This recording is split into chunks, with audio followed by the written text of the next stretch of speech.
देखिए, बदकिस्मती है ये जम्मू कश्मीर की। और आज एक बड़ा खूबसूरत और एक नौजवान बच्चा जिसकी कोई 1.5 महीने पहले शादी हुई, और एक इस परिवार का बच्चा ही नहीं गया बल्कि 2 घर उजड़े हैं आज। एक वो परिवार जिसका बच्चा मर गया और एक वो परिवार जिसकी बेटी विधवा हो गई। ये कोई छोटी खबर नहीं है और ये कोई छोटे हालात और आम हालात नहीं है। और कोई ये कहे कि यहाँ पे आके सिर्फ एक धरने को या एक लोगों को जो गुस्सा उसको शांत करने के लिए हम ये बात कह दें कि ये शहीद हो गया, उससे बात नहीं चलेगी। बात ये है कि बच्चा मारा गया, क्यों मारा गया, कैसा मारा गया। और दुनिया जानती है कि जम्मू कश्मीर की पुलिस उमर अब्दुल्ला सरकार के अंडर नहीं है, ये एलजी साहब के अंडर है। और एलजी साहब से मैं यहाँ सवाल करना चाहूंगा यहाँ से जम्मू से कि जम्मू कश्मीर की धरती इनकाउंटरों की धरती नहीं है। हम सुनते थे कि मिलिटेंटों के इनकाउंटर होते हैं हुए हैं और हमारे जाबाज लोगों ने किए हैं, पुलिस ने इनकाउंटर किए हैं। ये कौन सी नई पुलिस पैदा हुई है जो सिविल ड्रेस में घूम रही है इलाके में? ये इस पुलिस को किसने पावर दी है? सिविल ड्रेस में आप घूमिए और लोगों को मारिए और नौजवान बच्चों को गोलियां मारिए। उमर अब्दुल्ला सरकार ये बर्दाश्त नहीं करेगी। वो सिविल ड्रेस में वेपन लेके कैसे घूम रहे थे? किसने इजाजत दी? जो ये स्पेशल ब्रांच है, क्या स्पेशल ब्रांच है? ये स्पेशल ब्रांच पुलिस की है या गुंडा गैंग है? ये इनका, इसका हेड कौन है स्पेशल ब्रांच का? और एसएसपी जम्मू को इसका जवाब देना होगा, क्योंकि जो स्पेशल ब्रांच का हेड एसएसपी जम्मू है। ये कैसे हुआ, क्यों हुआ, किन हालातों में हुआ? ये बच्चे मैंने जो सुना है अखाड़ा चलाते हैं, कुश्तियां कराते हैं और अपने खर्चे से चलाते हैं। इन बच्चों को कोई सरकार पैसा नहीं दे रही अखाड़ा चलाने के लिए। और इनका अखाड़ा चलाने का मकसद यही है कि इस गांव में और इसके आसपास जितने लगते गांव हैं उन गांवों के बच्चे नशों के साथ ना जुड़े। नशों से बचाने के लिए इन्होंने अपने अखाड़ा खोला और उस अखाड़े में बच्चों को प्रैक्टिस कराते हैं। वो बच्चा जो परवेज मारा गया, जिसको इन्होंने हम क्यों कहें हमारा, वो मारा गया है। शहीद तो बाद की बात है, मारा गया है, कत्ल हुआ है। ये दिन दहाड़े कत्ल है जो वर्दी ने किया है और सिविल ड्रेस की वर्दी ने किया है, स्पेशल ब्रांच ने किया है। और ये आप कहें कि खाली सस्पेंड कर देंगे, नहीं। जो वादा, एक एक वादा यहाँ पुलिस करके गई है, एडमिनिस्ट्रेशन करके गई है, उनको एक एक वादा इन लोगों से निभाना होगा। ये मत सोचना कि एक दिन आप वादा करके और यहाँ पे उनका जनाजा हो गया तो बात खत्म हो गई। जनाजे के बाद बात खत्म नहीं है। जो वादा किया है उसको निभा दीजिए। और जो वादा आप करके गए हैं, वहां पे कोई 35 लाख का ये वादा करके गए हैं, वो अभी तक यहाँ पहुंचना चाहिए था, क्यों नहीं पहुंचा? ये पुलिस खुद कह के गई है। अगर नौकरी की बात कही है तो अभी तक वो नौकरी का ऑर्डर क्यों नहीं पहुंचा? ये पुलिस कह के गई है। क्योंकि अगर उमर अब्दुल्ला सरकार ने कहा होता तो ये दोनों चीजें हमें अभी इनके घर में अपने हाथ से लेके आता। इसलिए ये वादा नहीं चलेगा। या खाली लोगों के बीच में आके ये कहें ये शहीद हो गया है, नहीं होगा। हमारी बहू बेटियों और हमारी माताओं को खाली आप दिल से, जब पहले उनके बच्चे को कत्ल करेंगे और बाद में दिल से लगा के और बोलेंगे ड्रामा करेंगे, ड्रामा नहीं चलेगा। जम्मू कश्मीर पुलिस का नाम हमेशा उग्रवाद को खत्म करने के लिए हुआ है। जम्मू कश्मीर पुलिस का नाम कभी भी आम आदमी को मारने के लिए कभी नहीं हुआ है, और ना किया है और ना होगा और ना होने देंगे। ये मैं आपको कह के जाता हूँ।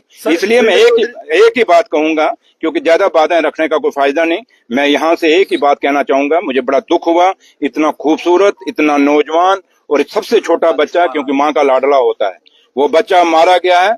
उसकी पूरी इंक्वायरी होनी चाहिए। जो वादा आपने किया है, खाली सस्पेंशन नहीं, और जो लड़के हैं खाली वो नहीं कि 2 लड़के आपने सस्पेंड कर दिए। इनके ऑफिसर कौन थे? सुरेंद्र सर, स्पेशल ब्रांच के ऑफिसर कौन थे? जो भी थे उनके खिलाफ भी एक्शन होना चाहिए। और इनके ऊपर 302 का पर्चा लगना चाहिए। ये बाकी पर्चे नहीं चलेंगे, 302 का पर्चा चलेगा और इन लोगों को मौत की सजा मिलनी चाहिए। परवेज अहमद उर्फ बच्ची की जिसकी जान गई है पुलिस की गोली से, पुलिस ने उस वक्त पहले ये कहा कि क्रॉस फायरिंग हुई है, लेकिन उसके बाद पुलिस शहीद का दर्जा उसे देती है। क्या लगता है कि कितनी बड़ी लापरवाही है पुलिस की तरफ से? कहीं से भी उठकर कुछ भी करेंगे और बाद में कहेंगे। यही कहा कि मैंने काफी सारे पोर्टलों पे जब ये देखा, कम से कम 15-20 पोर्टलों में देखा कि इनकाउंटर हो गया है। मैंने कहा कौन सा इनकाउंटर? जब बाद में देखा एक छोटा सा बच्चा और वही पुलिस जो पहले ये ब्रेकिंग न्यूज चला रही है अपनी वाह कूटने के लिए कि हमने एक मिलिटेंट मार दिया, और वही पुलिस आधे घंटे बाद कह रही है ये शहीद का दर्जा है। ये बहुत बड़ा सवाल पुलिस पे खड़ा हो गया है और एलजी साहब को इसकी इंक्वायरी करनी चाहिए। मैं एलजी साहब से रिक्वेस्ट करूंगा कि आप इस पे इंक्वायरी करें कि ये न्यूज कहां से चली, किसने ये न्यूज, अगर पुलिस ने क्यों, और पर्चा इनके ऊपर क्यों लगा? इतनी हड़बड़ाई हुई पुलिस क्यों थी? कि विदाउट इन्वेस्टिगेशन, विदाउट वेरिफिकेशन जो नए कानून आए हैं, जो हिंदुस्तान की सरकार ने बनाए हैं, उस कानून के तहत आप इतना जल्दी पर्चा नहीं लगा सकते।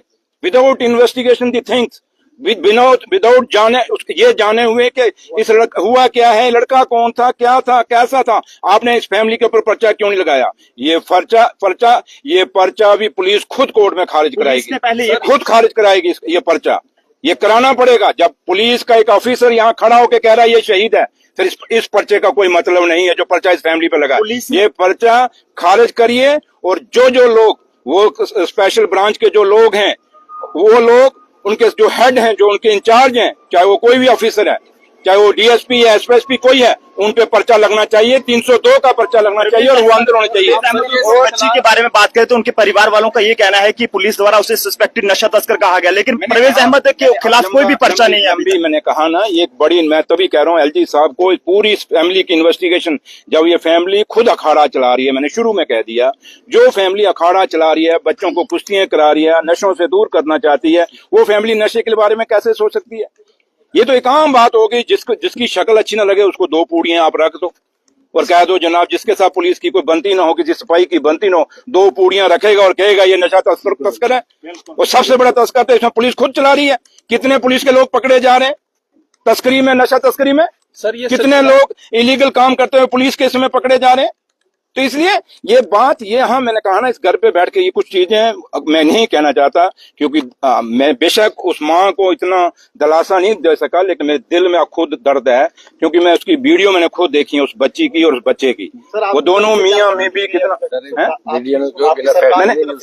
मैंने कहा कि मैं आया हूँ, कुछ चीजें पुलिस यहाँ वादे करके गई है, 2 चीजें नहीं चल सकती बराबर की, इसलिए मैं वापस जाऊंगा। ऑनरेबल चीफ मिनिस्टर साहब से बात करेंगे, फिर कल जावेद राणा साहब खुद हमारे ऑनरेबल मिनिस्टर यहाँ पे आए हुए थे, तो हमारी जो पार्टी की लीडरशिप लोकल जो है वो यहाँ पे इनके साथ खड़ी है, जमील साहब वगैरह सारे खड़े हैं, तो इसलिए बशीर साहब वगैरह, तो इसलिए मैं आपको एक ही चीज कहता हूँ कि यहाँ सियासत का मुद्दा नहीं है। यहाँ कुछ आके ड्रामा करते हैं, बोल के चले जाते हैं। उन जो कल आके यहाँ ड्रामा करते हैं, उन्हीं की तो पार्टी कह रही है कि इस पर्टिकुलर कम्युनिटी के लिए कह रही है वो कि ये नशा तस्करी करते हैं। भाई, किसी के माथे पे आप कैसे सर्टिफिकेट दे सकते? किस पार्टी को किसने इजाजत दी? क्या बीजेपी को किसने इजाजत दी कि आप किसी कौम को कह दो ये नशा तस्कर है?